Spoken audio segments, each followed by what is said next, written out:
तो last time हम लोगों ने करंट का बेसिक समझा था. You can speak, okay, if you have any doubt you can speak. तो जिसमें हम लोगों ने करंट का फॉर्मूला देखा था, current is equal to Q upon t. एक सेकेंड में कितने चार्ज पास हुए, तो उसे हम करंट कहेंगे. जो करंट का जो यूनिट मैंने बताया था आपको, ऐसा ही यूनिट, वो क्या है, एम्पियर है. और करंट को रिप्रेजेंट किससे करते हैं, आई से. ठीक है, तो ये चीज़ें क्लियर हो गई थी. तो एक सेकेंड में अगर एक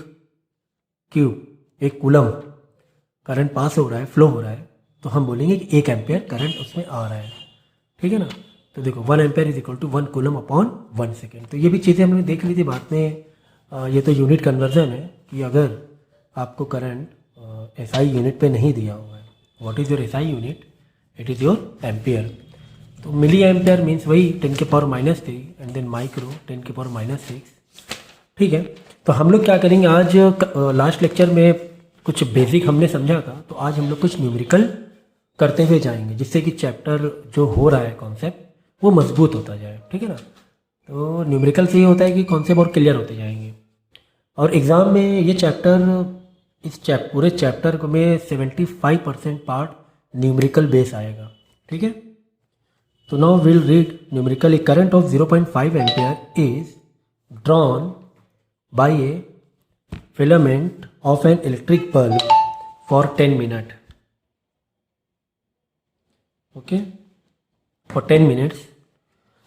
Find the amount of charge that flows the current. तो 10 मिनट तक के कोई हमने बल्ब लगाया था, तो 10 मिनट तक के हमने यूज़ किया उस बल्ब को. ठीक है. करंट फ्लो हो रहा होगा, फ्लो हो रहा है तभी तो यूज़ कर पा रहे हैं बल्ब को.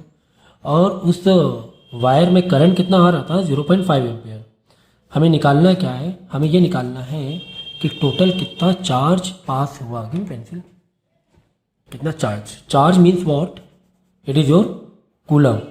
कूलम को रिप्रेजेंट कैसे करते हैं, क्यू से, और इसकी यूनिट में दिखाते हैं सी. याद रखना, मतलब कूलम पूरा लिखेंगे नहीं कूलम स्पेलिंग, तो आपको क्यू को रिप्रेजेंट करना है क्यू से, और जो भी इसकी आंसर आएगा उसकी यूनिट सी है. तो नाउ और डेटा फॉलो कर लेते हैं. तो आई कितना दिया, 0.5 एम्पियर. टी कितना दिया, 10 मिनट. तो 10 मिनट को हम किस में कन्वर्ट कर देंगे, सेकंड में. क्यों, क्योंकि टाइम के लिए हमारी एसआई यूनिट क्या है, सेकेंड्स है. ओके. तो 600 सेकेंड हो गया. नाउ हम लोगों ने फॉर्मूला पुट किया, I equal to Q upon T. अब हमें क्यू निकालना है, तो क्यू को हमने वन साइड रखा और आई और टी को मल्टीप्लाई करा दिया. ठीक है. तो यहाँ डिवाइड में उधर जाके मल्टीप्लाई हो जाएगा. तो 0.5 इंटू 600, 300 कूलम. मतलब आपने जो 10 मिनट बल्ब जलाया उसमें इतने चार्ज पास हुए या फ्लो हुए. ठीक है ना. चलो नेक्स्ट क्वेश्चन. 6 इंटू 10 की पावर 18 इलेक्ट्रॉन्स. इतने इलेक्ट्रॉन्स क्रॉस कर रहे हैं. इतने कितने, 6 इंटू 10 की power 18 through a conductor. Conductor means कोई वायर हो सकता है. पर मिनट मीन्स 60 सेकेंड. तो ये सब ध्यान रखेंगे कि एसआई और सीजीएस का खास ख्याल हम लोगों को करना है. अगर मिनट में है तो सेकंड में लेना ही पड़ेगा. What is the electric current. तो आई आपको पूछा गया, तो पहले हम लोग क्या करेंगे, इंफॉर्मेशन लिख लेंगे कि टोटल जो इलेक्ट्रॉन्स हैं कितने हैं, वो 6 इंटू 10 की पावर 18. ठीक है ना. और एक इलेक्ट्रॉन का चार्ज कितना होता है, 1.6 इंटू 10 की पावर -19. ठीक है ना. तो हमने फॉर्मूला लगाया, I is equal to Q upon T. Q upon T. तो आप बोलोगे सर क्यू तो दिया नहीं है, ये तो नंबर ऑफ इलेक्ट्रॉन दिए हैं. देखो एक्चुअली वो फॉर्मूला जो होता है ना, I is equal to Q upon T, तो होता है क्या, I is equal to Q को तुम क्या लिख सकते हो, N into E upon T. Q is equal to what, N into E. देखो जो क्यू बन रहा है किससे मिलके बन रहा है, नंबर ऑफ इलेक्ट्रॉन इंटू एक इलेक्ट्रॉन का चार्ज मिल के क्यू बनता है. क्यू जो कूलम होता है, चार्जेस होते हैं, किससे मिलके बनते हैं, नंबर ऑफ इलेक्ट्रॉन इंटू एक चार्ज. भाई एक इलेक्ट्रॉन का चार्ज 1.6 इंटू 10 की पावर -19 कूलम. ऐसे कितने इलेक्ट्रॉन है, इतने इलेक्ट्रॉन है, तो मल्टीप्लाई तो आप करोगे ना. ठीक है ना.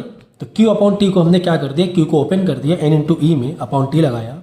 एन कितने हैं, 6 इंटू 10 की पावर 18. और एक इलेक्ट्रॉन का चार्ज हमें मालूम होना चाहिए. अगर क्वेश्चन में नहीं भी दिया है तो आपको पता होना चाहिए, और नहीं दिया जाएगा. ठीक है. तो एन इंटू ई हमने किया. देखो ये हमने लगाया n multiply e divide by 1 minute पर मिनट, मतलब 1 मिनट डिवाइड बाई 60 सेकेंड. इसको सिंप्लीफाई कर लेना. तो क्या सिंप्लीफाई बताने की ज़रूरत पड़नी चाहिए? चलो बता देता हूँ मैं कि 10 की पावर में है, तो उसमें आप लोग कन्फ्यूज़ मत हो। तो हमें क्या करना था, I is equal to N into E, Q मतलब N into E upon T. N है 6 इंटू 10 की पावर 18 और ई आपका है जो एक इलेक्ट्रॉन का चार्ज है 1.6 इंटू 10 की पावर -19 अपॉन 60 सेकेंड। ठीक है, देखो सबसे पहले क्या करो, सबसे पहले जो पावर है ना 10 के ऊपर जो पावर बैठी है इसको सबसे पहले सिंप्लीफाई करो। सबसे आसान तरीके मैं बता रहा हूँ। देखो बेस बेस सेम है, 10 सेम है। मल्टीप्लाई में जब मल्टीप्लाई में होती है बेस सेम होता है, मल्टीप्लाई में जब बेस सेम होता है तो पावर क्या हो जाती है, आपस में प्लस हो जाती है। तो 18 प्लस -19 मतलब 18 माइनस 19 ही हुआ कुल मिला के, प्लस माइनस माइनस होगा ना, तो 18 माइनस 19 तो हुआ -1। तो 6 इंटू 1.6 जो है वो इसी लिखा मैंने, इंटू ये हो गया 10 की पावर -1। ठीक है ना, तो इसमें कुछ कन्फ्यूज होने वाली बात नहीं है, काफ़ी इजी इसका सिंप्लीफिकेशन है। अक्सर बच्चों को कॉन्सेप्ट आता हो है और फार्मूला भी अप्लाई कर लेते हैं, लेकिन कहीं ना कहीं सिंप्लीफिकेशन में फंस जाते हैं कि ये 10 के पावर दिया उसको कैसे सिंप्लीफाई करें। तो फिर से मैं बता देता हूँ, 10 इंटू 10 मल्टीप्लाई में है, 1 की पावर 18 है, 1 की पावर -19 है, आपस में क्या हो जाएंगे, ये प्लस हो जाएंगे, मल्टीप्लाई में प्लस हो जाते हैं, बेस सेम होता है। तो 18 प्लस इन ब्रैकेट -19, क्या बिल्कुल छोटे बच्चों जैसा समझाना पड़ेगा। चलो देखो 18 प्लस माइनस का 19, ये पावर हम प्लस कर रहे हैं, प्लस माइनस माइनस पावर -1 आ जाएगा। ओके, तो 10 की पावर -1 का मतलब ही क्या होता है, 10 की पावर -1 का मतलब ये होता है कि 1/10, एक पावर पीछे ना 1/10, तो ये हो जाएगा नीचे का नंबर जो हो जाएगा वो हो जाएगा 600। समझिए नहीं समझिए, 10 को -1 है ना, -1 डिवाइड में 10 है, ऐसे सोचो, -1 है ना डिवाइड में 10 है, तो 6 इंटू 10, ये वाला 10 नीचे आ गया और ये मल्टीप्लाई हो गया। ओके, अब इसको बस सिंप्लीफाई कर लो आप, आंसर आ जाएगा। चलो एक डेसिमल हटाएंगे तो एक जीरो और बढ़ जाएगा, 6 इंटू 16 अपॉन 6000 और 6 इंटू 16 आपका होगा 96 अपॉन 6000। इसके बाद देखो अब ये सब तो डिवाइड है ना, आप लोग कर लेना, ये आप लोग कर लेना, पॉइंट लगा के फिर ज़ीरो बढ़ाना, वापस ज़ीरो बढ़ा के यहाँ फिर ज़ीरो बढ़ाना पड़ेगा, तब जाके इसको तुम्हें रिड्यूस करना पड़ेगा। जब इसको रिड्यूस करोगे तो आंसर आपका आ जाएगा I is equal to 0.016 ampere, ये आ जाना चाहिए, चेक कर लेना। ठीक है, या फिर इसी को आप कह सकते हो, एम्पियर में है तो इसको मिली एम्पियर में दिखा दो। मिली एम्पियर में दिखाने के लिए इंटू 1000 हम लोग कर देंगे, तो 1 2 3 तो 16 मिली एम्पियर आ जाएगा। एम्पियर से मिली एम्पियर दिखाने के लिए क्या कर सकते हैं हम लोग, 1000 से मल्टीप्लाई, एम्पियर से मिली एम्पियर आ रहे हैं। लेकिन खैर आपने इतना दिखाया तो काफ़ी है, आप कोई दिक्कत नहीं है, इसमें इतना दिखा दे तो भी काफ़ी है, तो ये डिवाइड कर लेना, तो आई थिंक समझ में आ गया होगा। इसके अलावा एक और भी तरीका है फिजिक्स की लैंग्वेज में, देख लो हम लोग कहाँ पर थे, यहाँ पर थे, 6 इंटू 1.6, ओके, 10 की पावर -1 है ना अपॉन 60। तो क्या करो, 60 को ये पहले मल्टीप्लाई कर लो जो भी आंसर आ रहा है, और एक और तरीका है कि -1 जो पावर है ना, -1 पावर को तुम इस पॉइंट में दे सकते हो, यहाँ पर पावर बढ़ा दो, यहाँ पर पावर हटा दो, मतलब -1 है ना, एक ज़ीरो हटा दो, तो यहाँ पर एक ज़ीरो हटेगा तो यहाँ पे बढ़ जाएगा, तो 6 इंटू 16 इंटू 10, ठीक है ना, समझ में आ रहा है कि नहीं आ रहा है, इंटू 10 अपॉन 60। इसको ऐसे भी कर सकते हैं हम लोग, और इसको बाद में सिंप्लीफाई आप कर सकते हो। चेक कर ले रहा हूँ मैं, नीचे आया, एक मिनट, 100 हुआ, 10 हुआ, फिर एक ज़ीरो बढ़ा दिया, तो यहाँ हो गया तुम्हारा 16, 10 की पावर 2 हो रहा है मेरे ख्याल से, नीचे आ रहा है, एक मिनट देख लेता हूँ फटाफट,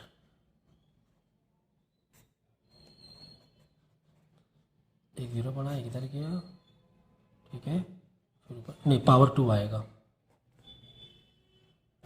ठीक है, एक ज़ीरो गया, इधर एक ज़ीरो बढ़ा, ऊपर जाके 10 माइनस हो गया, -2 आएगा, देखो यहाँ पर एक बढ़ाया तो यहाँ पे एक घटाओगे। मल्टीप्लाई में क्या होता है, अगर कहीं पर एक डेसिमल बढ़ाएंगे, मल्टीप्लाई में अगर एक तरफ डेसिमल बढ़ा रहे हैं, एग्जाम्पल के तौर पे 20 इंटू 10, तो आप इसे क्या कर सकते हो, 20 इंटू 10 200, तो आप 200 इंटू 1 भी तो कर सकते हो। एक जीरो हटाया तो इधर एक बढ़ा दिया। ठीक वहाँ भी मैंने यही किया था, मैंने यहाँ से एक डेसिमल इधर लेके गया तो एक मैंने कम कर दिया, इधर बढ़ाया 1.6 का 16 किया तो इधर मैंने कम कर दिया 10 की पावर -2 कर दिया। अब क्या करना है, इसको वैसे ही रहने देना, इसको खाली सिंप्लीफाई कर लेना। ठीक है, इसको सिंप्लीफाई कर लेना और पावर है ना, पावर में दिखा देना, 10 को 10 की पावर में दिखा देना आंसर। ठीक है ना, मतलब कि 16 इंटू 10 की पावर -3 आपका ऐसे भी दिखा सकते हैं इसको। ठीक है ना, तो छोटे सिंप्लीफिकेशन में काफ़ी टाइम हम लोग ने लगा दिया, बट ठीक है, फिर भी आपको सिंप्लीफिकेशन मालूम होना चाहिए डेसिमल पर। तो ये हम लोग ने 2 न्यूमेरिकल किए हैं जिससे कि कुछ थोड़ा बहुत तो कॉन्सेप्ट आपका क्लियर होगा। अब नेक्स्ट हम लोग पढ़ रहे हैं electric circuit and it's component, कि एक इलेक्ट्रिक सर्किट में किस तरह के बेसिक कंपोनेंट ही पढ़ेंगे, बहुत ही ज़्यादा डीप में नहीं जाएंगे। तो इलेक्ट्रिक सर्किट में कितने भी कंपोनेंट, 50 टाइप के कंपोनेंट होते हैं, लेकिन कुछ बेसिक हम लोग पढ़ेंगे। देखो ये सर्किट है, सर्किट समझ में आ रही है। देखो यहाँ पर हमने प्लस माइनस, ये वायर है हमारा प्लस माइनस, ओके, ये वायर हमने लगाया हुआ है एक बैटरी से, पॉजिटिव साइड नेगेटिव साइड। तो फिलहाल हम लोग का जो भी कॉन्सेप्ट है 10th में बैटरी के ही पॉइंट ऑफ व्यू से है, डीसी करंट के ही पॉइंट ऑफ व्यू से है। ठीक है ना, तो करंट यहाँ पे जा रहा है, बल्ब जलेगा, देखो बल्ब जलेगा, और ये एक एम्पियर मीटर लगाया हुआ, ए दिख रहा है, ए मतलब ये जो एम्पियर मीटर ये पता करने के लिए होता है कि वायर में कितना करंट फ्लो कर रहा है।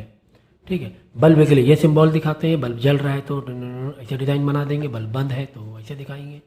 तो कुल मिला के यहाँ पे के ये है स्विच, अगर के के अंदर जो डॉट ऐसा है ना, कभी के भी दिखाते हैं, कभी कुछ ऐसा सिंबल रहता है, ऐसा देखो ऑन ऑफ ऐसे भी रहता है। तो यहाँ पे जो डॉट लगा है इसका मतलब ये हो रहा है कि ऑन है।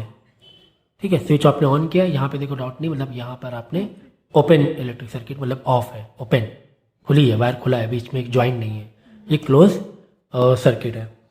ठीक है, तो यहाँ पे कुछ सिंबल दिए हुए हैं, ये भी आपको पता होना चाहिए कि अगर इलेक्ट्रिक सेल दिखा रहे हैं, जैसे मैंने कहा था कि हम लोग बैटरी यूज़ कर रहे हैं, सेल यूज़ कर रहे हैं, पूरे ही कॉन्सेप्ट में फ़िलहाल एक आसान तरीके समझने के लिए। तो यहाँ पे देखो ये जो सिंबल है ये बैटरी या कह सकते हैं सेल का सिंबल है।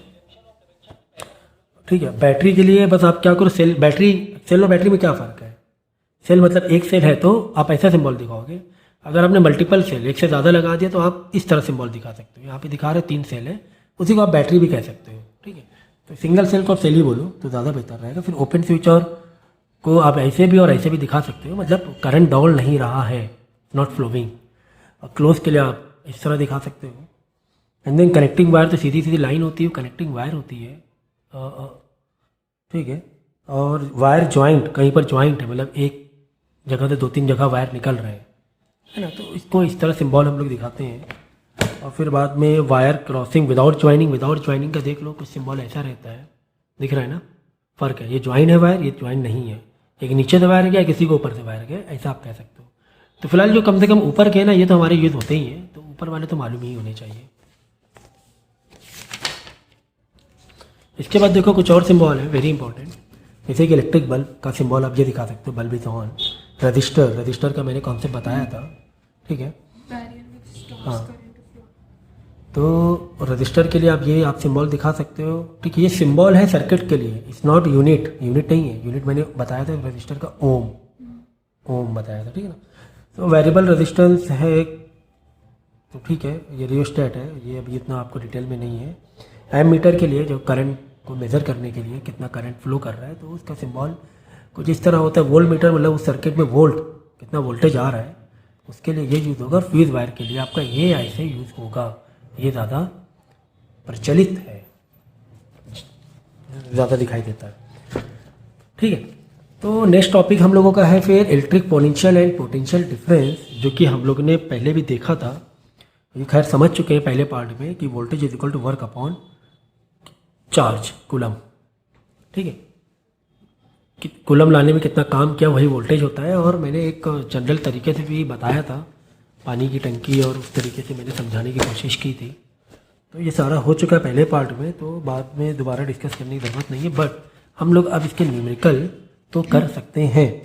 ठीक है ना, देखो अब जो हम लोग जो न्यूमेरिकल करने जा रहे हैं वोल्टेज और करंट से ही रिलेटेड है। तो वोल्टेज पता करना होगा, नहीं तो रेजिस्टेंस पता करना होगा, नहीं तो फिर वर्क भी पता करना रह सकता है। ओके, तो वोल्टेज रेजिस्टेंस हो गया, वोल्टेज हो गया। तो यहाँ पर देखो कुछ इन्फॉर्मेशन दी है क्वेश्चन में। हाउ मच वर्क डन, देखो यहाँ पे वर्क पूछा है आपको।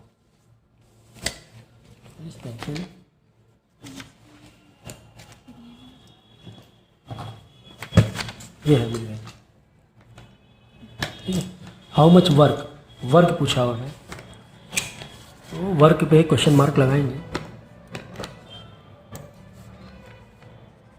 क्वेश्चन पढ़ो और डेटा उतारते जाओ तो बेहतर होता है, टाइम भी बचेगा। Done in moving charge to C. अब जो टू सी से मालूम होना चाहिए कि करंट की कूलम की बात हो रही है, कूलम की बात हो रही है। Okay, and across two point having potential difference 12 volt. Voltage आपको कितना दिया हुआ है, 12 दिया हुआ है वोल्ट। ओके, और आपको वर्क पूछा है, जैसा कि हमने फॉर्मूला देखा था कि V is equal to work upon coulomb. Okay, ठीक है ना। तो क्या पता करना है हमें वर्क पता करना है। वर्क को यहीं छोड़ दो, क्यू को इधर लिया के मल्टीप्लाई करा दो। V into q is equal to work. V के नीचे V रखो, Q के नीचे 2 रखो, वर्क निकाल लो 24। देखो C भी SI यूनिट है, V भी SI यूनिट है, दोनों भी SI यूनिट है, तो जो वर्क निकलेगा वो जूल में आ जाएगा। तो काफ़ी इजी क्वेश्चन आपको दिया होता है, लेकिन इस टाइप के भी आ जाते हैं, इजी वाले भी। ओके, तो 24 जूल, तो वर्क हमारा क्या होता है, जूल, याद रखना। ओके, नेक्स्ट क्वेश्चन करेंगे हम लोग। कैलकुलेट द, देखो ये जो वोल्टेज दिया है ना 12 वोल्ट, एक्चुअली ये पोटेंशियल डिफरेंस है, VA माइनस VB। ठीक है, पहले से पोटेंशियल डिफरेंस दिया हुआ है तुम्हें। ठीक है, तो कहाँ पर थे हम लोग,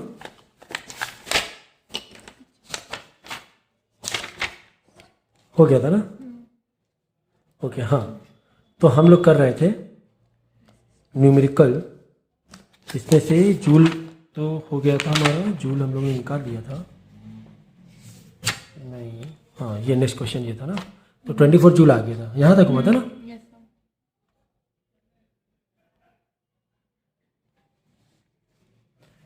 नेक्स्ट क्वेश्चन है calculate the work done. Work हमसे पूछा गया है moving A charge 0.2 coulomb, 0.2 coulomb, point A two point B if the circuit potential is 10 volt and that B is 20 volt.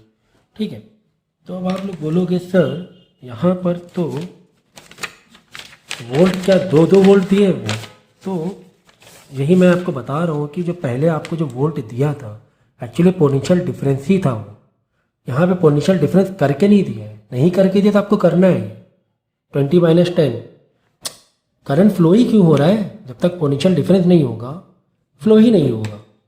ठीक है, तो एक पॉइंट में 20 वोल्ट है, एक पॉइंट में 10 वोल्ट है, और वो इस वजह से करंट फ्लो होगा। जैसे कि मैंने एक पिछले लेक्चर में बताया था कि पानी टंकी एक भरी है और एक खाली या कम है, फ्लो हो रहा है पानी। ठीक है, तो ठीक इसी तरीके से इसमें पहले वाले क्वेश्चन में जो जस्ट आपने देखा था उसमें पोटेंशियल डिफरेंस जो डायरेक्ट वोल्ट दिया हुआ है, मतलब पोटेंशियल डिफरेंस ही दिया हुआ है एक्चुअली में। यहाँ पे पोटेंशियल डिफरेंस निकाल लेंगे, VB minus VA।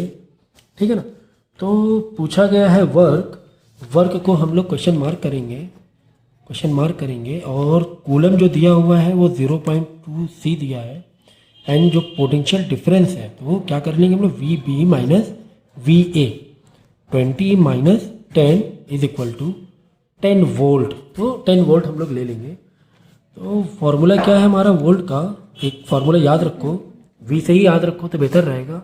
V is equal W upon Q, निकालना वर्क है तो Q इधर आके मल्टीप्लाई हो जाएगा, तो Q into V is equal to work, 0.2 into 10 is equal to work, क्या आ जाएगा 2 जूल आ जाएगा। ठीक है, एक जीरो काटोगे डेसिमल आगे आ जाएगा। ओके, तो ये आपका ये भी काफ़ी मतलब एक जस्ट इजी ही, अभी तक के तो इजी आपको न्यूमेरिकल्स दिए जा रहे हैं। हाउ मच एनर्जी, अब ये आगे एनर्जी, आप बोलोगे सर एनर्जी का तो फॉर्मूला बताया नहीं है, आप बोलोगे सर एनर्जी का तो फॉर्मूला आपने नहीं बताया, तो समझ लो कि वर्क एनर्जी, सब बात एक ही है। Kinetic energy, okay, potential energy, सब एक ही बात है, कन्फ्यूज मत होना इसमें, ओके। चाहे वर्क हो, चाहे एनर्जी हो, काइनेटिक एनर्जी हो, पी हो, ये सब वर्क के ही फॉर्मूले हैं। सबको आप इक्वेट कर सकते हो एक्चुअली में। मतलब अगर वर्क का यहाँ फॉर्मूला क्या है, यहाँ पर वर्क का फॉर्मूला क्यू इंटू वी, ये डेफिनेटली इक्वल हो सकता है अगर कुछ ऐसी सिचुएशन दे दी जाए। वो डेफिनेटली आपका 1/2mv², ये क्या है, काइनेटिक एनर्जी। ऐसे कहीं से भी घुमा के पूछे ना क्वेश्चन, इसमें टेंशन मत लेना, ये आप इक्वेट कर सकते हो। बहुत सारे ऐसे फॉर्मूले हैं। और वर्क का बोलो, जैसे कि pressure is equal to work upon time, और फिर वर्क एक और फॉर्मूला देखो, F/d वर्क है, फोर्स इंटू डिस्प्लेसमेंट, ये भी वर्क है। आप इसको इससे भी इक्वेट कर सकते हो। कभी कुछ ऐसा क्वेश्चन आ जाए घुमाकर, यहाँ पे फोर्स मतलब न्यूटन में कोई इन्फॉर्मेशन दे दे, कुछ डिस्टेंस दे दे, ओके, वेलोसिटी दे दे और मास पूछा जाए, तो आपको ये चीज़ आपको पता होना चाहिए कि ये सब क्या है, ये एक वर्क के ही फॉर्मूले हैं, एनर्जी जूल में ही आ रहे हैं। तो मास आपको पूछ लिया जाए, वेलोसिटी दे दिया, फोर्स दे दिया, डिस्प्लेसमेंट दे दिया, तो क्या करोगे? तो इसीलिए आपको फॉर्मूले बिल्कुल पक्के होने चाहिए फिजिक्स में, विद कॉन्सेप्ट फॉर्मूले आपको पक्के होने चाहिए। तो खैर यहाँ पे मैं कह रहा था कि एनर्जी पूछा मतलब वर्क पूछा है, तो सेम फॉर्मूला हम लोग डालेंगे, work is equal to q into v, और वोल्टेज भी दिया हुआ है ईच कूलम मतलब 1 कूलम, ओके। तो 1 कूलम दिया हुआ है, क्यू में 1 दिया हुआ है, वोल्ट में 6 दिया हुआ है, वर्क पूछा है, तो वी इंटू क्यू कर लेंगे, निकाल लेंगे। तो काफ़ी बच्चों के जैसे क्वेश्चन थे। तो नेक्स्ट टॉपिक हमारा ओम लॉ, जो मैंने लास्ट टाइम भी थोड़ा सा डिस्कशन किया था कि रेजिस्टेंस के बारे में मैंने बताया था कि वोल्टेज और करंट को, अगर भाई डिवाइस है, सर्किट है, अलग अलग तरीके से काम कर रही है, कहीं पर किसी को कुछ और अलग क्वांटिटी में करंट चाहिए, कहाँ किसी को अलग पॉइंट ऑफ व्यू से वोल्टेज चाहिए, है ना। वोल्टेज करंट भाई हमारे घर में जो आ रहा है वही थोड़ा लगा देंगे, पूरी सर्किट उसमें इस्तेमाल कर लेंगे। तो जो सर्किट बनकर आती है, चाहे वो टीवी हो, मोबाइल हो, उसके अपने पैरामीटर होते हैं, सर्किट होती है, उसमें कंपोनेंट्स होते हैं। तो खैर फिलहाल तो हम लोग बेसिक ही पढ़ रहे हैं, तो बेसिक भी मालूम होना चाहिए कि रेजिस्टेंस भी यूज़ होता है, कहीं पर कैपेसिटर हो सकता है, अभी खैर फिलहाल नहीं है, लेकिन रेजिस्टेंस के बारे में आपको है, तो जितना है उतना हम लोग जानने की कोशिश करेंगे कि एक सर्किट में ये आपका रेजिस्टेंस यूज़ हुआ है। ठीक है ना, ये हो गया रेजिस्टेंस, ये सिंबल है रेजिस्टेंस का। ये एमीटर एक डिवाइस है, एक डिवाइस जैसे वोल्ट मीटर होता है ना, वैसे एक डिवाइस है चेक करने के लिए वायर में कितना करंट आ रहा है। ये वोल्ट मीटर है, यहाँ पर देखो चेक करने के लिए, यहाँ पर गया, बीच में रेजिस्टेंस लगा हुआ है, तो डेफिनेटली अदर साइड वोल्टेज में फ़र्क होगा, क्योंकि बीच में क्या लगा है, रेजिस्टेंस लगा हुआ है। यही चीज़ समझेंगे हम लोग, यही चीज़ें समझेंगे कि यहाँ पर अब दोनों में क्या फ़र्क है पता है। यहाँ पे देखो 1 सेल है, यहाँ पे 2 सेल है, ठीक है। तो ये सब अलग अलग कॉम्बिनेशन है, तो जिसको हम लोग समझेंगे। और फॉर्मूला लास्ट टाइम डिस्कस कर चुके हैं हम लोग, V is equal to I into R, वीर बोल के याद रखोगे, आई इंटू आर, ठीक है। तो V is equal to I into R, formula याद रखेंगे। तो R निकालना है तो V अपॉन आई कर दोगे आप, अगर रजिस्टर निकालना है तो V अपॉन, तो जिस हिसाब से इंफॉर्मेशन दी है जा सकते हैं हम लोग। और ग्राफ भी मैंने डिस्कस कर लिया था कि V और I में देखो डायरेक्ट रिलेशन है, V बढ़ेगा तो I भी बढ़ेगा, अगर R रेजिस्टेंस कांस्टेंट है तुम्हारा, है ना। तेज स्पीड में पानी आ रहा है, रेजिस्टेंस उतना ही है, कम ज़्यादा नहीं हो सकता है, वो जो होल है ना पाइप का, वो कम ज़्यादा नहीं हो सकता है। तो डेफिनेटली I बढ़ेगा, पानी ज़्यादा बाहर, तेज़ी से मतलब V हो गया, पानी बाहर ज़्यादा निकलेगा, क्वांटिटी ज़्यादा आ जाएगी उतने टाइम के लिए, उतने टाइम पर, ठीक है। तो इसीलिए देखो आपका ये जो स्लोप बना है पॉजिटिव स्लोप, तो याद रखना पॉजिटिव स्लोप और नेगेटिव स्लोप, जो राइट हैंड होता है ना, ये तुम्हारा पॉजिटिव स्लोप हो गया, ये नेगेटिव। पॉजिटिव स्लोप का मतलब है कि ये जो दो रिलेशन तुमने देखा है, ये डायरेक्ट रिलेशन में निकला क्या है, R निकला है, ठीक है ना। ये देख लो, ये होता है पॉजिटिव, मतलब 90 जो ब्लो होता है पॉजिटिव स्लोप होता है, 90 ब्लो, मतलब ये जो एक लाइन जो x है ना, x से हमेशा x से जो तुम्हारा पॉजिटिव साइड है, इधर देखा जाता है एंगल। अब यह एंगल 90 से कम है कि नहीं है, 90 से कम है, तो हम क्या कहेंगे, डायरेक्ट रिलेशन है। अगर ये ऐसे होता, देखो 90 के आगे हो जाता, ज़्यादा हो जाता, हमेशा इधर से लेना है angle, anti clockwise, anti clockwise ही एंगल करना। तो आप बोलो सर मैं इधर से एंगल ले लूँ, 90 से कम हो गई लाइन, कैसे लेना है, कैसे लेना है, एंटी क्लॉकवाइज। एंटी क्लॉकवाइज मतलब ऐसे, तो एंगल ऐसे काउंट होगा तो 90 से ज़्यादा लग रहा है, तो ये इन्वर्स रिलेशन हो जाएगा। ओके, तो डायरेक्ट रिलेशन है, ये ग्राफ आता ही है, इसी पर आई अलग अलग वैल्यू होती है, फिर वी होता है, किसी पॉइंट में बोला रहेगा तुम्हें कि निकालो रेजिस्टेंस कितना है, तो आई तुम्हें मालूम है, वी तुम्हें मालूम है, आर तुम निकाल सकते हो, न्यूमेरिकल करेंगे समझ में आएगा। ठीक है, तो यही बात हो रही थी लास्ट टाइम भी कि आर मतलब 1 ओम का मतलब क्या होता है। 1 ओम का मतलब 1 वोल्ट बाई 1 एम्पियर, मतलब 1 वोल्ट बाई 1 एम्पियर। ठीक है ना, मतलब उस सर्किट में अगर 1 एम्पियर फ्लो हो रहा है करंट और 1 वोल्ट आ रहा है, तो उस पर जो रेजिस्टेंस काम करेगा उसे बोलेंगे 1 ओम। जो भी रेजिस्टेंस लगा हुआ है क्या बोलेंगे, 1 ओम रेजिस्टेंस है। ठीक है, चलो न्यूमेरिकल कर लेंगे तो थोड़ा और बेहतर समझ सकते हैं हम लोग। द पोटेंशियल डिफरेंस जहाँ पर भी आए मतलब वोल्टेज की बात हो रही है, बिटवीन द टर्मिनल मतलब सर्किट के जो 2 पॉइंट होते हैं ना, ये टर्मिनल बोलते हैं। यहाँ से गया करंट, ये आ गया टर्मिनल में। ठीक है, टर्मिनल मतलब एंड होना। ड्रॉन फ्रॉम 220 वोल्ट, 220 वोल्टेज भी दिया हुआ है, वी दिया हुआ है। कहाँ पढ़ते हैं, यहीं पढ़ते हैं। ओके, ये क्वेश्चन ऊपर स्किप हो गया बाय मिस्टेक, चलो इसी में देख लेते हैं। The potential difference between the terminal of an electric heater is 60 volt. Electric heater में 60 वोल्ट है।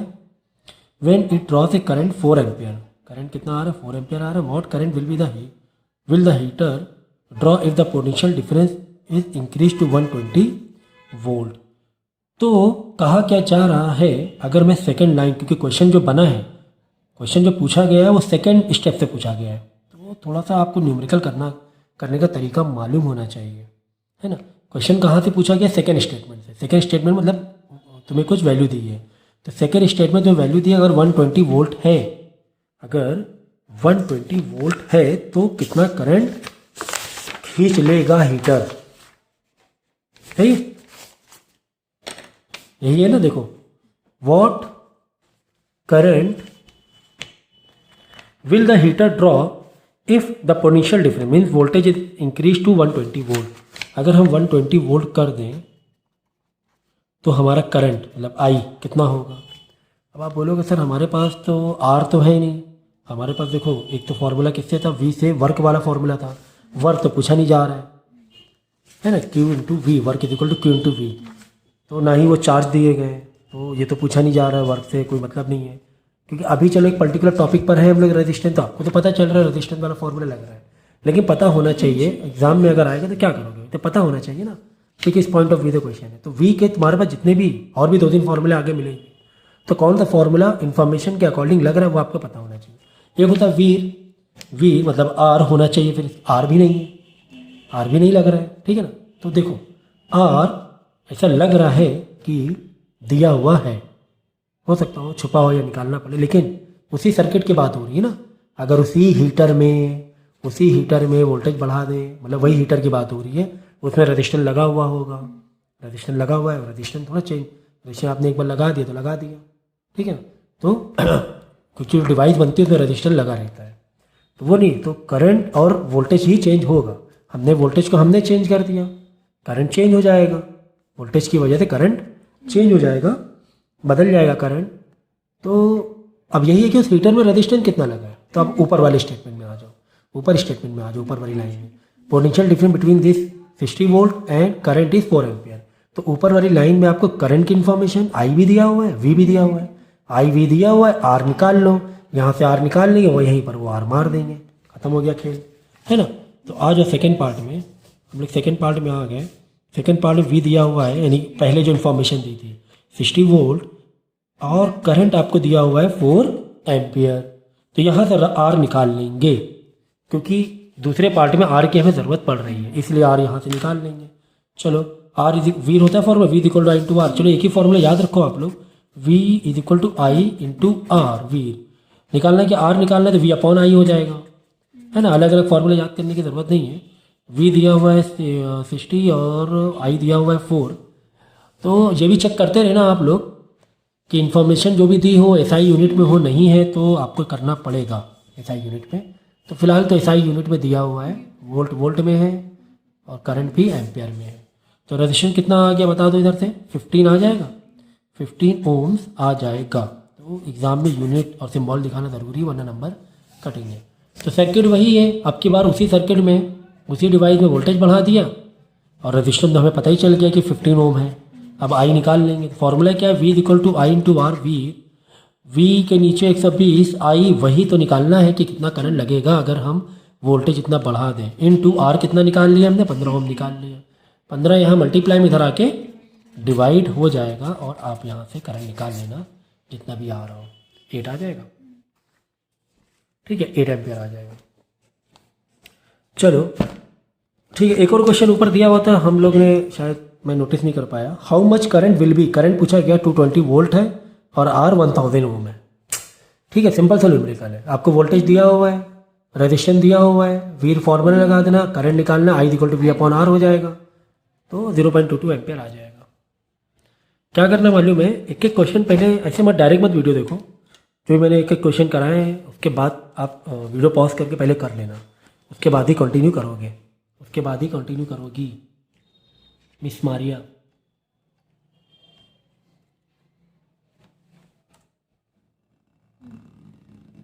क्वेश्चन करते रहना।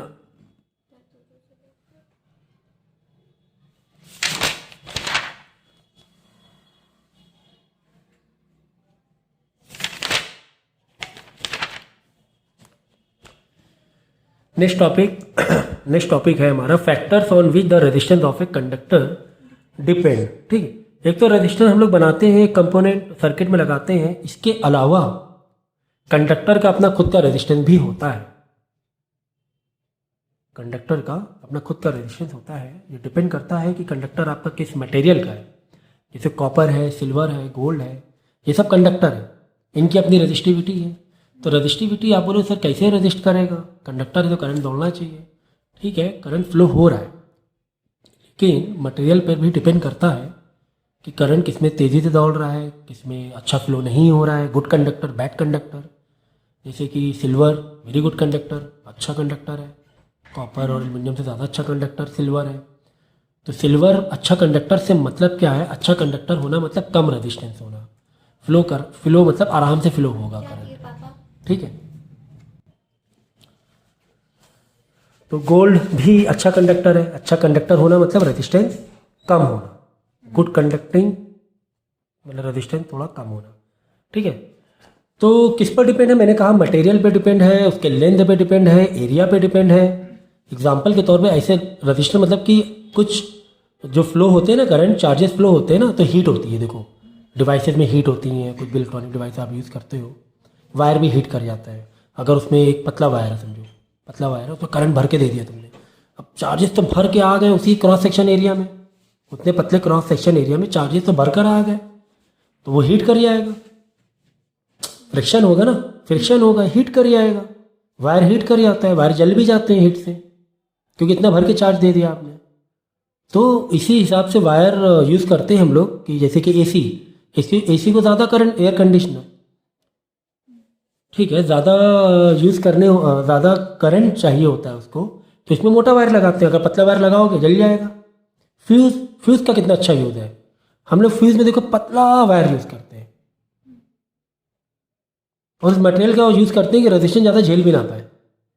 तो ज़्यादा करंट बाई चांस आ गया घर पे अगर ज़्यादा करंट आ गया, तो बाकी डिवाइसेस को बचाने के लिए हम लोग घर के एंट्री में ही, मतलब जो आपका जो भी इलेक्ट्रिक का जो भी डिज़ाइन है, सिस्टम है, ठीक है ना, एमसीबी होता है एक्चुअली, मेन सर्किट बोर्ड होता है एमसीबी, वहीं पर फ्यूज़ लगा रहता है। ठीक है, तो करंट ज़्यादा आ गया तो उस घर के हिसाब से जितना करंट चाहिए मैक्सिमम, उस घर के हिसाब से फ्यूज़ लगा रहेगा। फैक्ट्री में थोड़ा मोटा बड़ा फ्यूज़ रहेगा, फैक्ट्री बड़ा ज़्यादा करंट यूज़ होता है, ज़्यादा लाइक बड़े बड़े मोटर होते हैं, उसके अकॉर्डिंग फ्यूज़ लगे रहते हैं। फ्यूज़ भी अलग अलग कैपेसिटी के होते हैं। तो ज़्यादा करंट आके फ़ौरन है ना जल के ये उड़ जाएगा, लाइक कट ऑफ हो जाएगा, कट ही जाएगी, लाइक वायर ही टूट जाएगा। ठीक है ना, तो ये फैक्टर अफेक्टिंग मतलब क्रॉस सेक्शन एरिया अभी बता रहा मैं। क्रॉस सेक्शन एरिया अगर बहुत पतला वायर है तो रेजिस्टेंस ज़्यादा होगा, पतला वायर है तो रेजिस्टेंस ज़्यादा होगा।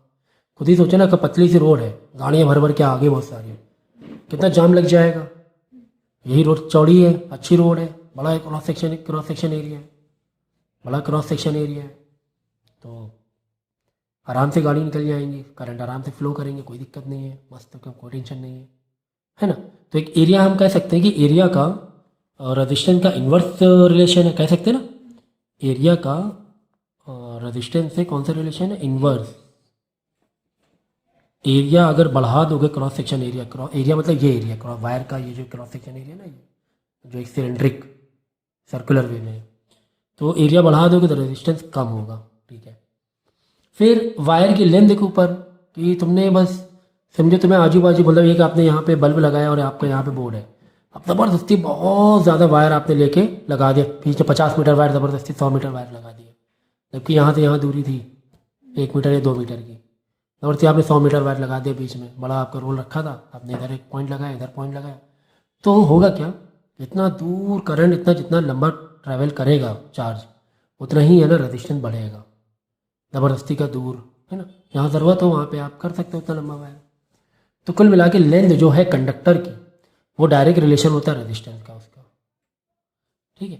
तो इसको आप ऐसे भी लिख सकते हो कि रेजिस्टेंस दिखा रहे हो तो आप ऐसे लिखो ना 1/A resistance is equal to, ऐसे मत लिखो, ठीक है ना, resistance equal 1/A and resistance is equal to so not equal to proportionate to length, ठीक है। रेजिस्टेंस का लेंथ से डायरेक्ट रिलेशन है, लेंथ बढ़ाओगे वायर का, कंडक्टर लेंथ बढ़ाओगे तो रेजिस्टेंस बढ़ेगा, और रेजिस्टेंस का एरिया से उस कंडक्टर का क्रॉस सेक्शन जो एरिया है उसका इन्वर्स रिलेशन है, ओके। तो ये मैंने बताया इसका जो कंडक्टर की अपनी खुद की रजिस्टिविटी, ठीक, खुद का रेजिस्टेंस रजिस्टिविटी, तो इसका फॉर्मूला होता है एक्चुअली रेजिस्टेंस का, अगर उस मटेरियल पे या उस कंडक्टर पे चले जाएँ तो ये फार्मूला होता है रेजिस्टेंस का, अपना खुद का एक फार्मूला होता है। Overall V I is equal to सब चल ही रहा है, V is equal to I to R या R is equal to I upon V, वो तो चल रहा है वो रेजिस्टेंस। एक और ये फार्मूला है इसकी रजिस्टिविटी के पॉइंट ऑफ व्यू से, तो ये सिंबल जो दिख रहा है ना ये रजिस्टिविटी का सिंबल है, एल अपॉन ए मतलब लेंथ बढ़ाओगे कंडक्टर की तो रेजिस्टेंस भी सीधा सीधा, क्यों, क्योंकि ऊपर है ना, न्यूमरेटर में ऊपर है मतलब डायरेक्ट रिलेशन है, और ए एरिया नीचे है, एरिया देखो एरिया है, एम्पेयर मत बोल देना, एरिया इनवर्स रिलेशन देखो ए अपॉन में, एरिया कम करोगे तो रेजिस्टेंस बढ़ जाएगा तुम्हारा, वायर एकदम पतला कर दो रेजिस्टेंस बढ़ जाएगा। फिर आप बोले सर ये क्या कहानी है, मैं बड़ा बड़ा लिख दूँ, आर इज इक्वल टू, ये एक सिंबल है रो कह सकते हो इसे, एल अपॉन ए ना, तो रो जो बीच में लगा मतलब ये ऊपर है मल्टीप्लाई में, तो ये है, ये जो सिंबल है रेजिस्टिविटी का सिंबल है, ये तो मटेरियल पे डिपेंड है। तो लेंथ एम्पेयर तो आप चेंज कर सकते हो ना, कॉपर का एक कंडक्टर है उसका length ampere, length and area आप अपने हिसाब से चेंज कर सकते हो, मोटा वायर ले लो, तो रेजिस्टिविटी अपने हिसाब से कैसे चेंज करोगे, उसके लिए तो पूरा तुम्हें मटेरियल ही बदलना पड़ेगा। जैसे एल्यूमिनियम में रेजिस्टिविटी ज़्यादा होती है compare to copper, compare to silver, है कि नहीं, तो रेजिस्टिविटी मटेरियल पे डिपेंड है, ये कांस्टेंट है एक तरीके से, ये एक वैल्यू तुम्हें दिया रहेगा, अगर इसका न्यूमेरिकल आया तो इसकी वैल्यू उस मटेरियल के पॉइंट ऑफ व्यू से दी होगी रेजिस्टिविटी की, ओके, क्लियर है ये टॉपिक, ठीक है। तो ठीक है, तो रेजिस्टिविटी का फॉर्मूला क्या बन गया, R into a upon L, अरे भाई रेजिस्टिविटी है, ए उधर आके मल्टीप्लाई होगा, एल आके इधर डिवाइड हो जाएगा, है ना, एरिया मल्टीप्लाई में और एल डिवाइड विद रेजिस्टिविटी किस पर डिपेंड कर रही है, R into a upon L, area upon L length, जितनी लेंथ बढ़ाओगे उतनी, आप देखो उल्टा रिलेशन हो रहा है ना, लेंथ बढ़ाने में रेजिस्टिविटी कम हो रही है यहाँ पर, तो ये कहानी है। आप इतना आप डीप में मत समझो, आप 12th में आओगे तो समझोगे इसका मतलब एक्चुअली क्या हो रहा है यहाँ पर। फिलहाल तो आपको फॉर्मूला याद रखना है, आपको रेजिस्टिविटी तो खैर पूछा नहीं जाएगा, आपको वही रेजिस्टेंस पूछा जाएगा, रेजिस्टिविटी आपको दिया होगा, क्वेश्चन में दिया ही होगा रेजिस्टिविटी, ठीक है। एक आध न्यूमेरिकल कर लेंगे तो कुछ हद तक के क्लियर होगा। देखो रेजिस्टेंस ऑफ मेटल वायर, देखो आप लोग क्या करना, एक एक जो टॉपिक कवर हो रहा है उसको रोक के पहले नोट कर लेना, एक कंटिन्यू वीडियो मत देखो आप, ठीक है। नोट कर लेना कौन कौन सा टॉपिक हम लोग कवर कर चुके हैं, ये भी नोट करते रहना। हम लोग करंट यानी आई हमने कवर कर लिया है, वर्क हमने कवर कर लिया है, वोल्टेज हमने कवर कर लिया है, रेजिस्टेंस कवर कर लिया है। अब बात यहाँ पे रजिस्टिविटी की हो रही है, तो ये सब चीज़ जहन में रखना चाहिए कि हम लोग कहाँ पर हैं। ये सब हमारे दिमाग में होना चाहिए कि हम जो पढ़ रहे हैं किस मतलब जो मैप है पूरे चैप्टर का कहाँ पर है। तो ये मालूम होना चाहिए कि हम लोग current, charges, coulomb, voltage, resistance ये कवर करते हुए अब रजिस्टिविटी में आए हैं। ठीक है, तो रेजिस्टेंस ऑफ मेटल वायर दिया हुआ है।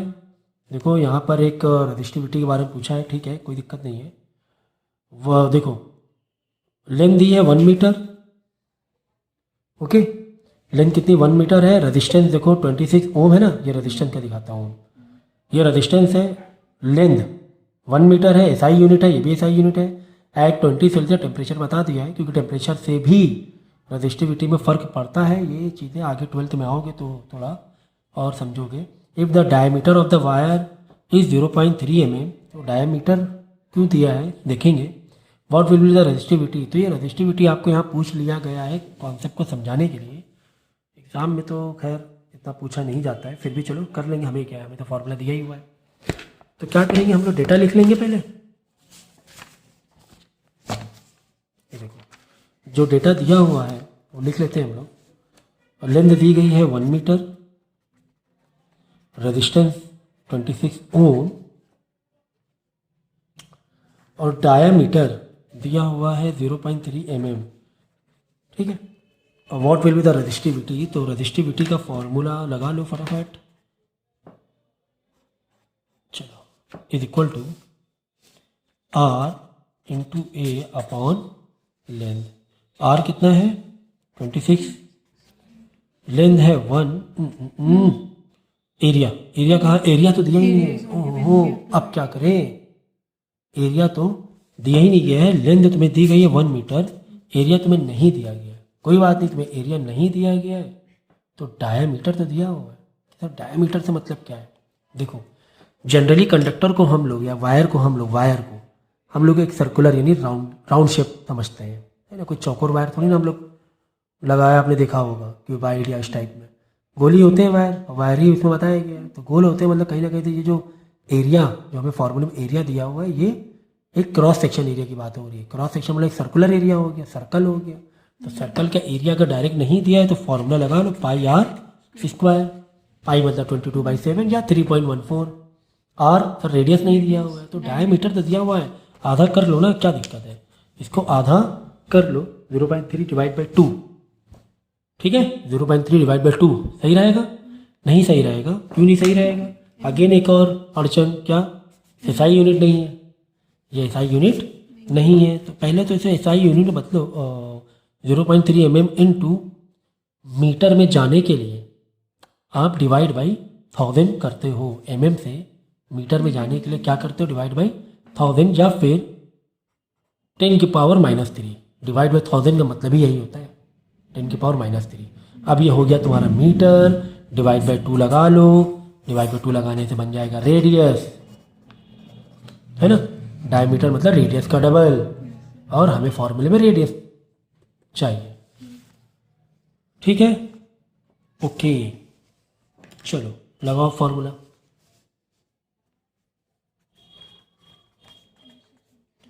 ट्वेंटी 22/7 इंटू डिवाइड बाई 1 है तो लिखने की ज़रूरत नहीं है, 1 मतलब लेंथ जो 1 मीटर थे। आर में देख लो 0.3 स्क्वायर है आर, इंटू 10⁻³ का स्क्वायर।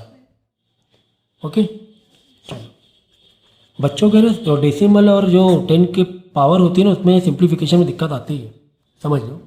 एक काम करते, थोड़ा सा चेंज कर देंगे, इसको मैं कर लूँ 3, अंदर ही अंदर चेंज कर रहा हूँ, बाहर अभी छेड़ नहीं रहा हूँ। 0.3 बना, एक मैंने डेसिमल इधर बढ़ा दिया, तो मल्टीप्लाई मैंने क्या कहा था पहले भी, एक तरफ वैल्यू बढ़ाएंगे तो मल्टीप्लाई की दूसरी वैल्यू 10 वाली 10 मल्टीपल वाली वैल्यू है वो घटाएंगे। अगर एक बढ़ा दोगे, डेसिमल इधर बढ़ा के ख़त्म कर देंगे, तो यहाँ पे एक बढ़ा देंगे, यहाँ बढ़ा देंगे तो यहाँ पे घटा देंगे, तो 10⁻⁻, बोलो क्या होना चाहिए। हमने क्या किया, यहाँ पे बढ़ा देंगे तो यहाँ पर घटा देंगे, मल्टीप्लाई में, सुन लो, मल्टीप्लाई में अगर एक तरफ वैल्यू बढ़ा रहे हो एक यूनिट, तो दूसरी वाली वैल्यू क्या करोगे, घटाओगे, ये मल्टीप्लाई करोगे। डिवाइड में एक साथ होता है दोनों। देखो डिवाइड में क्या होता है, 0.3 होता है, डिवाइड में 10 होता है। क्या करते थे हम लोग, ये डेसिमल इधर बढ़ाया, एक जीरो बढ़ा दिया। डिवाइड में तो ऐसा करते हैं, इधर बढ़ाया तो इधर बढ़ाया, लेकिन मल्टीप्लाई में उल्टा, इधर बढ़ाया तो इधर घटा दो, तो 10⁻³ की जगह 10⁻⁴ आ जाएगा। क्यों, क्योंकि माइनस में नंबर है ना, माइनस में मतलब 4 करना मतलब -3 से कम वैल्यू हुई। तो छोटी छोटी चीज़ें हैं, और स्क्वायर हमारा चल रहा है, याद रखेंगे। तो 26 × 22/7 × 3 देखो जो पावर होती है क्या हो जाती है, ब्रैकेट के अंदर और बाहर मल्टीप्लाई हो जाती है, ठीक है ना। 3 का स्क्वायर मैंने 3 × 3 लिख दिया, और -4 × 2 माइनस का 8, 10⁻⁸। ठीक है, अब आप ये सॉल्व कर लेना, जो भी आंसर आ जाए आप उसको 10 के साथ में थोड़ा सिंप्लीफाई कर लेना। 10 का जो मल्टीपल है ना -8, ठीक है। क्या करो, अच्छा कोई बात नहीं, पहले आप इसको मल्टीप्लाई करो, डिवाइड बाई 7 करो। पहले देखो कितना आ रहा है। देखो जो वैल्यू लिखी थी मैंने, तो ये डिवाइड बाई 2 भी था ना, रेडियस बनाने के लिए मैंने क्या किया था, डिवाइड बाई 2। तो यहाँ पे लगाना भूल गए हम लोग, तो लगा देते हैं डिवाइड बाई 2। तो कुल मिला के जब ये ओपन करोगे तो 2 का क्या हो जाएगा, 4 हो जाएगा, ठीक है। तो इसको जब मैंने सिंप्लीफाई किया तो आंसर आ रहा है हम लोगों का 183। देखो ये आ रहा है आंसर। इसको मैंने ऊपर का मल्टीप्लाई किया, 26 × 22 × 3 × 3 divide by 7 and divide by 4, मतलब डिवाइड बाई 28। तो इतना मैंने जब डिवाइड किया तो आंसर आया हमारा 183.85 × 10⁻⁸ चल रहा है, ठीक है। तो आप ऐसे आंसर दिखा सकते हो, लेकिन फिर भी ये फिजिक्स की स्टैंडर्ड लैंग्वेज नहीं है। फिजिक्स की जो स्टैंडर्ड लैंग्वेज है, जो डेसिमल होता है उसे 1 से में दिखाना चाहिए, ठीक है। तो यहाँ से मैं 2 डेसिमल पीछे ले जाऊँगा, 1.838। अब उतना लंबा मत लिखो, बस ये काफ़ी है इतना। देखो मैंने क्या किया, 2 पॉइंट इस तरह मैं आगे बढ़, इसको मैंने कम किया। देखो मैं यहाँ पे डेसिमल लेकर आया, पहले 183, तब क्या हो गया, 1.838 हो गया। वैल्यू मैंने कम की, 2 यूनिट मैंने कम की, तो मल्टीप्लाई में 10 के ऊपर जो पावर है वो 2 बढ़ा देंगे, है ना। मल्टीप्लाई में क्या करते हैं, अगर एक तरफ वैल्यू कम कर रहे हैं किसी वजह से, तो दूसरी तरफ उसको मेंटेन करने के लिए बढ़ा देंगे। तो 10⁻⁸ था तो -6 कर देंगे, -6 बढ़ाया है मैंने, ठीक है ना। माइनस में नंबर कम करना ना बढ़ाना। तो ये आपका फाइनली आंसर आ जाएगा, ठीक है। ये फाइनली आंसर आ जाएगा, रजिस्टिविटी पे आप ओम में दिखा सकते हो, ठीक है ना। तो इजी था ये भी, यहाँ पे बस 2 लगाना भूल गए थे, है ना। ये जो डेसिमल हम लोग ने जो रेडियस में कन्वर्ट किया था, डिवाइड बाई 2, डायमीटर था ना, समझिए ना। 10⁻³ क्यों लगाया, क्योंकि इसे मीटर में कन्वर्ट कर रहे हैं, में दिया हुआ है। डिवाइड बाई 1000 होना चाहिए, तो आप 10⁻³ लगा सकते हो। ये सब चीज़ें आनी चाहिए 10th वाले बच्चों को, ठीक है। तो पूरा सम देख लो फिर से, मैंने क्या किया है, सीधा फॉर्मूला लगाया है, एरिया में πr², सर्कल का एरिया लगाया है, ठीक है। तो ये क्वेश्चन कर लेना, उसके बाद वीडियो आगे कंटिन्यू करना। Next question, a wire of given material having length L and area cross section A has a resistance of 4 ohm। चलो इंफॉर्मेशन लिख लें फटाफट। Data, a wire given material length L and area of cross section है resistance, ठीक है। R जो दिया हुआ है 4 ओम दिया हुआ है, ओम है ना, ठीक है। सिंबल से अगर देखो लैंग्वेज उतनी नहीं समझ में आ रही तो भी सिंबल से पता चल जाएगा कि तुम्हें रेजिस्टेंस दिया हुआ है। और लेंथ जो दी गई है वो L दी गई है, मतलब नहीं दी गई है, ऐसे समझो। What would be the resistance of another wire of the same material having length L/2। अगर मैं सेम रेजिस्टेंस का दूसरा वायर लूँ जिसकी लेंथ L/2 है, यहाँ पे L है, दूसरी लेंथ L/2 है, 2 कहानी चल रही है। और एरिया, अच्छा यहाँ पे देखो एरिया ऑफ क्रॉस सेक्शन कितना दिया, A दिया हुआ है, ठीक है। तो यहाँ पे एरिया लिख लो, area is equal to A।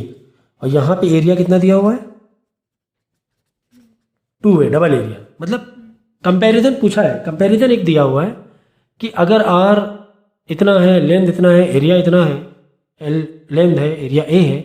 अगर मैं लेंथ को आधा कर दूँ, अगर मैं लेंथ को आधा कर दूँ और एरिया को डबल कर दूँ तो नया रेजिस्टेंस क्या हो जाएगा? रेजिस्टेंस नहीं दिया हुआ है, क्वेश्चन मार्क है। What would be the resistance? ठीक है, सुन लो। अगर लेंथ एल है, कुछ है मीटर, और एरिया ए है, तो रेजिस्टेंस ये है। ठीक है, अच्छी बात है। तो क्या होगा अगर मैं लेंथ को आधा कर दूं, L/2 कर दूं, और एरिया को डबल कर दूं, तो नया रेजिस्टेंस क्या हो जाएगा? तो अच्छा है क्वेश्चन ये, अगर समझेंगे हमारे दिमाग में वो क्वेरी ये होना चाहिए ना, क्यूरियोसिटी, कि क्या यार लेंथ को आधा कर दें, एरिया डबल कर दें तो क्या होगा? जैसे कि हमने रेजिस्टेंस के लिए क्या निकाला था, resistance is equal to what? देखो, रेजिस्टेंस के लिए रेजिस्टिविटी अपॉन ए, रेजिस्टेंस का लेंथ का डायरेक्ट रिलेशन था। एल कम करेंगे तो रेजिस्टेंस भी कम होगा। हाँ भाई, एल कम कर रहे हैं, रेजिस्टेंस कम होगा, 4 से कम होगा। आपने दिमाग लगा दिया, ठीक है, अच्छी बात है, कम होगा रेजिस्टेंस, ठीक है।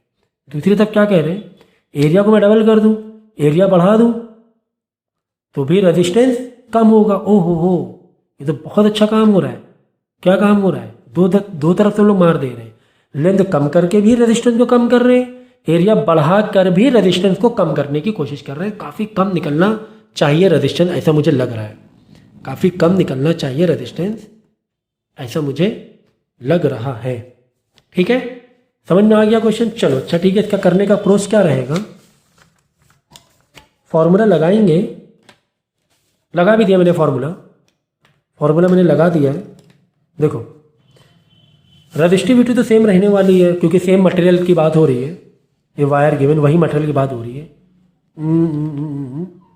सेम मटेरियल है ना, देखो सेम मटेरियल, दूसरा वायर है बट सेम मटेरियल। ठीक है, यानी रेजिस्टिविटी में कोई भी फर्क नहीं आने वाला है। सेम मटेरियल का ही वायर है, उसकी हमने लेंथ को आधा किया, एरिया को डबल किया। देखो रेजिस्टिविटी लिखा, एल को मैंने क्या कर दिया, L/2 कर दिया, और एरिया को क्या कर दिया, एरिया की जगह 2a लिख दिया। Area is what? 2a, and what is your length now? L/2। चलो, तो क्या हो जाएगा ये देख लो जरा, ये 2 ऐसे नीचे आ जाएगा ना, ये L/2 वो एक ही बात होती है, यानी 4 हो जाएगा, 4a हो जाएगा। ओके, ठीक है ना। ये जो 2 है ना, L/2, तो ये जो डबल डिवाइड होता है, इसको नीचे ला सकते हो। तो ये सब छोटी छोटी चीज़ें हैं, इसमें ज़्यादा टाइम नहीं लगाएंगे मैथ, सिंपल मैथ में। ठीक, अब देखो कंपैरिजन अभी भी नहीं हुआ है। अब देखो ये अगर तुम थोड़ा सा अलग लिख दो तो तुम्हारा कुछ जा रहा है क्या? लगता तो नहीं है। ये अपॉन 4 है ना, मतलब 1/4 है ना, इनटू थोड़ा सा मैंने इसके बाद अलग किया है, साइड में किया है, रीअरेंज किया, बाकी कुछ नहीं है ना। देखो ना आप, है ना, ये अलग कर दिया है, 1/4 लिख दिया। 4 डिवाइड में, तो 4 अभी भी डिवाइड में, कुछ फर्क नहीं पड़ रहा है। हाँ सर, कुछ फर्क नहीं पड़ रहा है। अच्छा ठीक है, हम लोग नया रजिस्टर निकाल रहे हैं तो इसे डैश लगा दो, डैश, न्यू रजिस्टर निकाल रहे हैं ना, R डैश लगा दो। ओके, अच्छा इसका मतलब क्या होता है? What is this? ये क्या था? ये यही तो था ओरिजिनल वाला रजिस्टर जो पहले था, वही था ना। तो अब इसकी जगह हम लोग क्या रख देंगे? देखो, R dash is equal to 1/4। इसका मतलब ये R ही तो है। अगर लेंथ L है, एरिया A है, तो यही तो है ना। और इसका रेजिस्टेंस कितना था? 4 था। मतलब आप इसकी जगह पहले R लिख दो। समझ में आएगी नहीं? ये देखो, R is equal to this. तो ये जो मैंने थोड़ा सा इसको एक सेपरेट अलग किया है वही चीज़, 1/4 साइड में ले लिया, इसकी R लिख दिया। What is your R? R is your 4 ohm. R तो 4 ओम दिया है ना। तो R डैश, नया R निकाल रहे हैं, वायर को आधा और एरिया डबल करने पर, तो 1/4, और जो R हमें दिया गया था, this R, if length is L, if area is A, 4 दिया हुआ था। 4 से 4 कट गया, नया R आ गया 1, जो न्यू R आया है ये 1 आ गया। इसका मतलब क्या समझ में आया? मैंने क्या कहा था शुरुआत में, कि एक तो लेंथ हम कम कर रहे हैं, रेजिस्टेंस कम कर रहे हैं क्योंकि डायरेक्ट रिलेशन था। दूसरा, एरिया को डबल कर रहे हैं और रेजिस्टेंस कम कर रहे हैं क्योंकि इनवर्स रिलेशन था। तो देखो, तो 4 ओम से कहाँ पहुंच गया? 1 ओम में पहुंच गया। तो ठीक है, तो इस तरह की चीज़ें, और ये बहुत इंपॉर्टेंट इस टाइप के सम आते हैं, और इसी से मिलते जुलते अगर घुमा के पूछे तो कॉन्सेप्ट आपका क्लियर है, फॉर्मूले पक्के हैं, रिलेशन मालूम है, तो मुझे लगता नहीं कि आपको किसी तरह की कोई दिक्कत होने वाली है। इसके अलावा हम क्या करें, कुछ बेसिक चीज़ें सीख लेते हैं जो 8th और 9th में भी, 8th में तो की हुई है, ठीक है। कंडक्टर का, जैसे कंडक्टर का मतलब क्या है, जहाँ पर फ्लो हो जाए इलेक्ट्रिसिटी, करंट फ्लो हो जाए तो हम उसे कंडक्टर कहेंगे, है ना। alloys इज व्हाट, alloys है ना combination of two or more element which least one element is a metal. कम से कम एक एलिमेंट मेटल का होना चाहिए। दो एक से ज़्यादा मटेरियल का मिलकर जो नया मटेरियल बनता है उसे हम अलॉय कहते हैं, उस कॉम्बिनेशन को। एक तो कम से कम एलिमेंट मेटल होना चाहिए। तो अलॉयज़ की खासियत क्या है, लो रजिस्टिविटी के लिए अलॉय बनाया जाता है। अगर हमें कहीं पर ज़रूरत है कि यार रजिस्टिविटी कम से कम हो तो हम लोग अलॉय का यूज़ करते हैं, जिसकी रजिस्टिविटी रेजिस्टेंस की बात नहीं हो, रजिस्टिविटी जो कि इसके मटेरियल पर डिपेंड है, 10⁻⁸ ओम से लेकर 10⁻⁻6 ओम तक रहती है। However, resistivity of an alloy is generally higher than that constituent metals, ठीक है। Since alloys do not oxidize, burn easily at high temperature, therefore they commonly used in electrical heating device, ठीक है। देखो जनरली होता क्या है कि जो अलॉयज होते हैं उनका टेम्परेचर से ज़्यादा फर्क नहीं पड़ता है। डो नॉट ऑक्सीडाइज मतलब जलते नहीं है, ऐसे मान से कह सकते हो, बट फिर भी थोड़ी डिटेलिंग है इसमें। बट ऊपर से आप समझ लो फिलहाल कि ये बर्न नहीं होते हैं, टूटते नहीं हैं, जल नहीं जाते हैं। तो इसीलिए इन्हें इलेक्ट्रिक हीटिंग डिवाइस, जैसे हीटर हुआ, हीटर में जो वायर लगे रहते हैं ना गोल गोल इस तरह, या ब्लोअर में, वहाँ पे हम लोग यूज़ करते हैं, ठीक है। जैसे कि निक्रोम हो गया, और दो तीन बताओ। हीटिंग डिवाइस, हाँ, गीजर, उसका वायर क्या हो सकता है, मेटल, उसमें जो वायर यूज होता है, ठीक है। तो निक्रोम, निकेल, कुछ इस तरीके से अलॉय हो गए जहाँ पर हम लोग देखो आयरन टोस्टर है, हीटर है, ब्लोअर है, यूज़ करते हैं, इससे वायर उसका बर्न ना हो, ठीक है, और हमें हीट एनर्जी भी मिल जाए, ठीक है, ओके। चलो, what is insulator now? Insulator is your where electricity या करंट नो नॉट फ्लो नहीं होते हैं, करंट, इलेक्ट्रिसिटी काम नहीं करेगी, इंसुलेटर बोलते हैं। जैसे कि स्क्रू ड्राइवर में देखो ऊपर प्लास्टिक का लगा रहता है, वो प्लास्टिक क्या है, वो इंसुलेटर है। नहीं तो क्या होगा, स्क्रू ड्राइवर में अगर यूज़ कर रहे हैं हम लोग कहीं पर जहाँ पे करंट है, तो करंट हमारे पास लाइक है ना, शॉक नहीं लग जाएगा हम लोगों को। देखो कुछ इस तरीके से यहाँ पर भी लगा हुआ है, क्यों आगे लगा, थोड़ा सा कि बाई चांस उंगली ना टच होने पाए। तो काफ़ी सेफ्टी दी गई है, ऐसी डिवाइस ऐसे बनना चाहिए। ये टूल्स है ना, टूल्स नॉट डिवाइस। फिलहाल ये डिवाइस कह सकते हो क्योंकि ये टेस्टर है, ठीक है। तो इस तरह ये इंसुलेटर होता है, इसमें करंट पास नहीं होंगे और सेफ रहेगा इसका इस्तेमाल करना, ओके। तो काफ़ी तो वही बता रहे, इंसुलेटर होना मतलब बैड कंडक्टर, मतलब हाई रेजिस्टेंस, इसकी रेजिस्टिविटी बहुत है, 10⁻10 ओम है। उधर कहाँ 10⁻⁸ चल रहा था, 10⁻ पॉजिटिव 10 है यहाँ पर। पावर क्या है देखो, +10, +17, 10⁻, इतना ओम, इतना इंसुलेटर है वहाँ। तो जैसा बहुत अच्छा इंसुलेटर, रबड़ बहुत अच्छा इंसुलेटर माना जाता है, ठीक है ना। तो सेमी कंडक्टर है जहाँ पर रेजिस्टिविटी का मतलब इंसुलेटर भी है और कंडक्टर भी है, दोनों का मिक्स है। तो वो सेमी कंडक्टर तो बहुत बड़ी चीज़ है, ये बहुत ज़बरदस्त यूज़ है इसका। आप आओगे 12th में तो थोड़ा और इसका डिटेल मिलेगा, फिर भी उतना नहीं। बट जहाँ पर बिहेवियर जिसका कंडक्टर और